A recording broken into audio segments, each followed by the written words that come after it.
aminareo hatrany ny fahasoavan'i Jesoa. Amen. Hivavaka isika.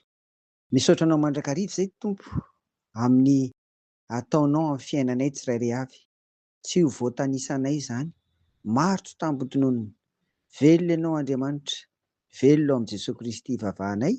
Misaotra indrindra. Amin'ny anaranao anaovanay izany vavaka izany Tompo. Amen. Alohan'ny hiditra an-tankanana riavako dia tsy nitsahatra i Mosesy ny nampahery ny vahoaka an'Andriamanitra manoloana an'ireo zava-tsarotra tsy maintsy holalovany, ary anisan'izany ny ady tsy ankitsahatra. Manoloana an'izany dia hoy ny Tompo: Jehovah Andriamanitrareo no miara-mandeha aminareo, hiady ho anareo amin'ny fahavalonareo mba hamonjy anareo. Amen. Deuteronomia 20:24. Eto Andriamanitra dia milaza fa miara-mandeha amin'izy ireo.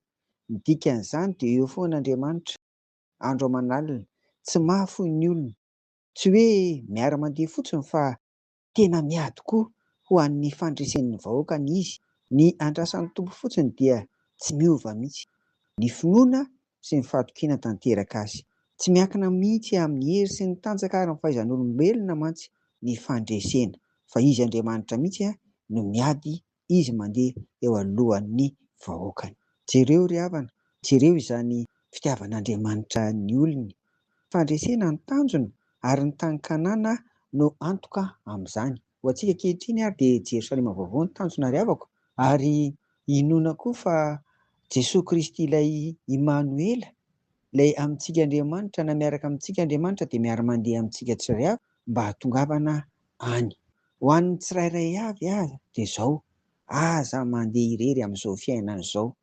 Miaraha lalana amin'i Jesosy Kristy mandrakariva, hoeto mambavaka, apetrao amin'ny foana ny fiainana, na mivoaka ny trano, na aiza n'aiza le, na miditra ny trano, apetrao amin'ny fiainana, miaraha lalana amin'ny Tompo mba hamonjeny ianao, mba handresenao koa.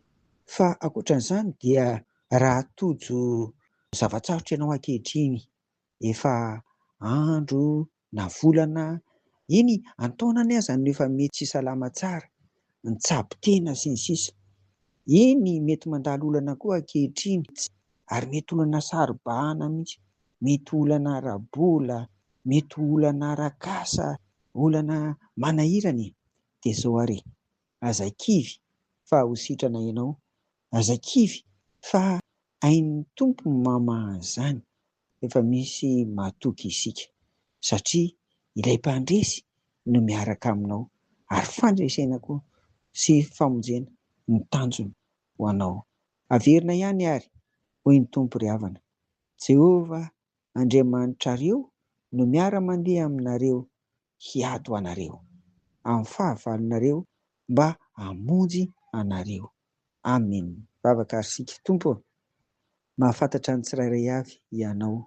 Araka ny nambaranay teo, efa misy ny mety lany vola mihitsy ny tsabo-tena, tsy mety sitrana Tompo. Mety misy ny janona mihitsy koa aza fa nahato ny fitsaboana fa lany ny vola. Tompo, ianao ilay mpamonjy, ianao ilay mpanasitrana, noka tokoa hiaraka amin'izy ireo mandrakariva, ary dia mba sitrano aza ela Tompo. Mety misy koa ny manana olana, mety very asa na tsy manana asa, olana rabola, olana ara-tokantrano, olana izay mety tsy takatry ny sainay. Aza avela ho kivy na ho ketraka izy ireny Tompo, fa ankehitriny dia tongava mihitsy ianao, hamonjy, hanafitra azy ireny. Dia misy mahatoky ary izay Tompo, fa handresy ny mpanomponao izay miara-dalana aminao mandrakariva. Amin'ny anaran'i Jesoa. Amen. Ho aminareo ry havako, fiadanan'i Jesoa. Amen.